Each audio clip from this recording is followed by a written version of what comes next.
हे फुलं बघितल्यानंतर आपल्याला काय लक्षात येतं की ही फुलं आर्टिफिशियल असतीलच, परंतु ही घरी बनवली की मी विकत आणली तर मी ही घरी बनवली. तर ती कशी चला बघूया. तर मार्केटमध्ये गेली होती मी अशा प्रकारे मकईचं कणीस आणण्याकरिता आणि त्याच्यावरील जी सालं आहे तर मी त्यांच्याकडून ती आणली अशा प्रकारे. म्हटलं आपण यापासून DIY तयार करूया. तर बघा अशा प्रकारे मी त्या थोड्या कट करून घेतल्या आणि त्याच्या छान अशा पाकळ्या तयार करून घेतल्या. तर अगदी म्हणजे काही कष्ट करावे लागत नाही. आपल्याला हव्या तेवढ्या लहान मोठ्या आपण ह्या आकारानुसार पाकळ्या तयार करून घ्यायच्या.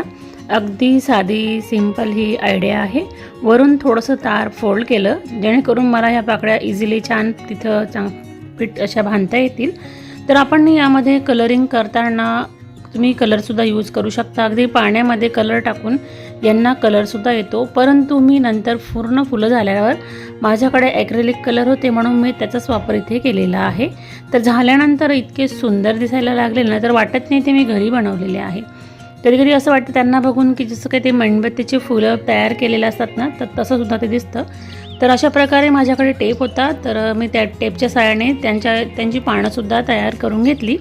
तर हा कागदी टेप आहे, याला मास्किंग टेप असं सुद्धा म्हणतात. आणि याच्या आधी मी थोडा हिरवा कलरचा टेप दाखवला ना, त्यापासून मी तारांना छान असं म्हणजे गोल गोल गुंडाळून तारा चांगल्या हिरव्यागार करून घेतल्या आणि अशा प्रकारे ही पानं तयार केली आणि हव्या त्या ठिकाणी मी ती सेट केलेली आहे. तर तुम्हाला जर माझी ही आयडिया आवडली असेल तर एक कमेंट तर नक्कीच बनतं आणि खरंच कमेंट करत चला.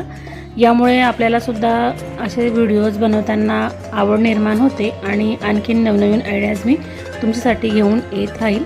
तर अशा प्रकारे बघा एक सुंदर अशी कढीसुद्धा तयार करून घेतली होती आणि प्रत्येक पाकळ्या अशा प्रकारे मी छान बांधून घेतल्या.